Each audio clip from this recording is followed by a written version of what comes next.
morning, brothers and sisters. In our Bible reading plan today, we are in the book of 2 Corinthians, chapter 11.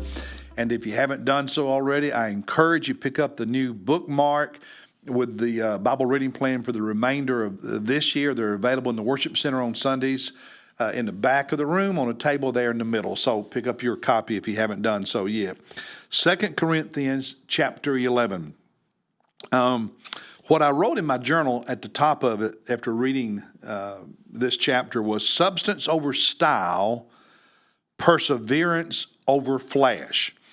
Paul is continuing to defend his apostleship against attacks, criticism, defending his apostleship, his status, even to the church at Corinth that he actually planted. And it seems that when you put the picture together between 1st and 2nd Corinthians and all the different things he says, that while Paul was planting that church in Corinth for those 18 months, he did not take a salary from them. He didn't raise an offering from them. That the churches in Macedonia, i.e. the churches in Thessalonica and Philippi, so in your Bible, Thessalonians and Philippians, that they financially supported his ministry. And because of that,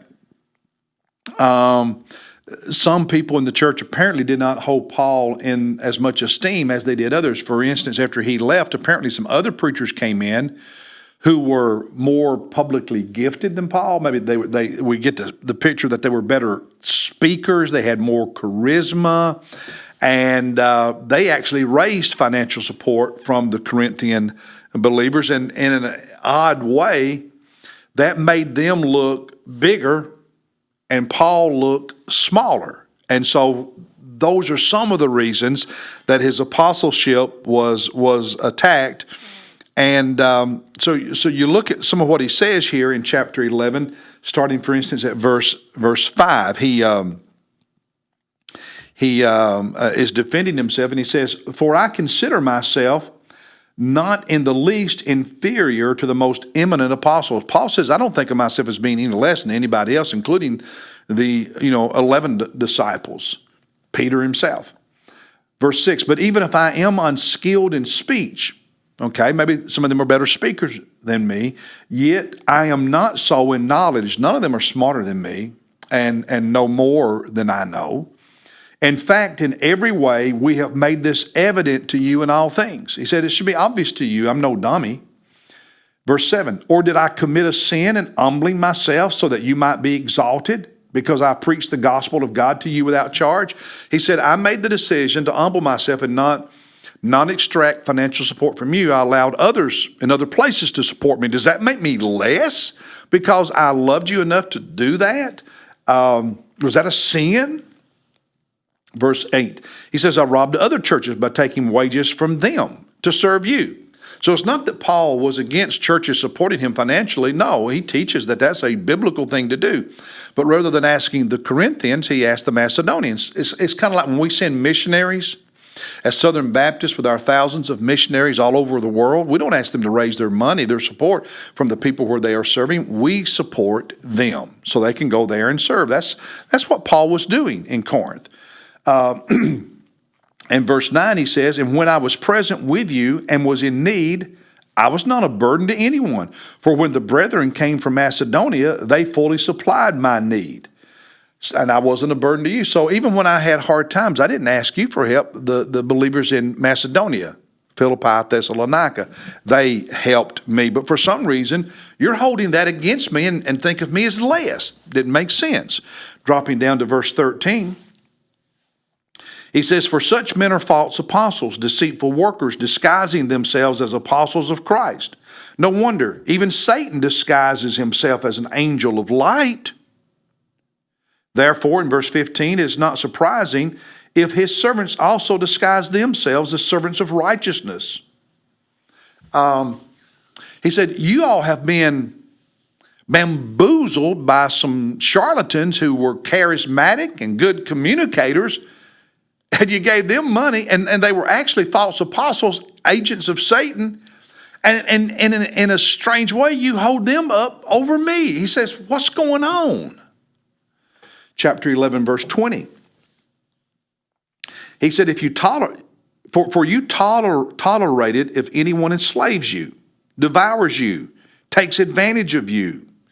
In other words, extracts money from you while exalting himself. Anyone hits you in the face. To my shame, I must say that we have been weak by comparison.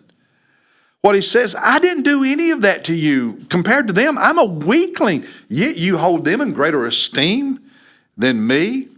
And then he changes direction a little bit, and starting at verse 23, describes his personal perseverance, not only in the faith, but in the ministry for the gospel through all of his sufferings. Look at verse 23.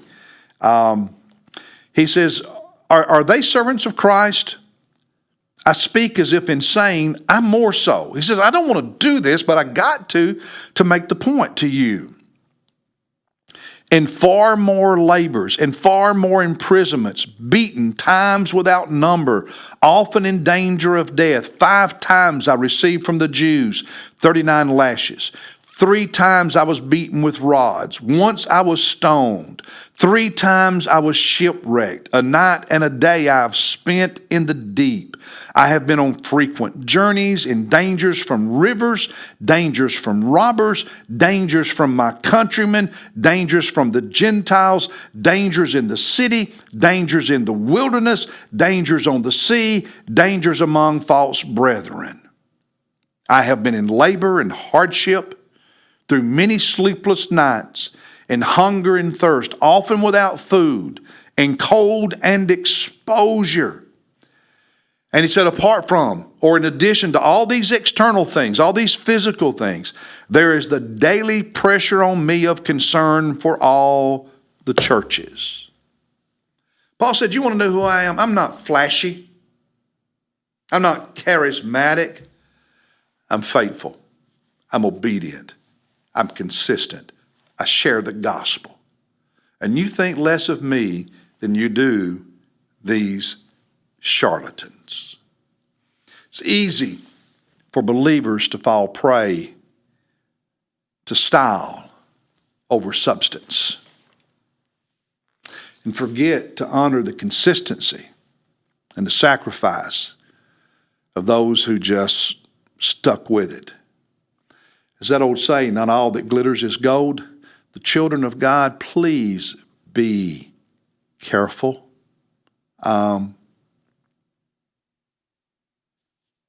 That's what Paul is teaching in this chapter. And in our culture today, where there's so much focus on celebrity, on self-branding, on flash, be careful. It may just be of Satan, not God. That's the word for today. I'll see you next time.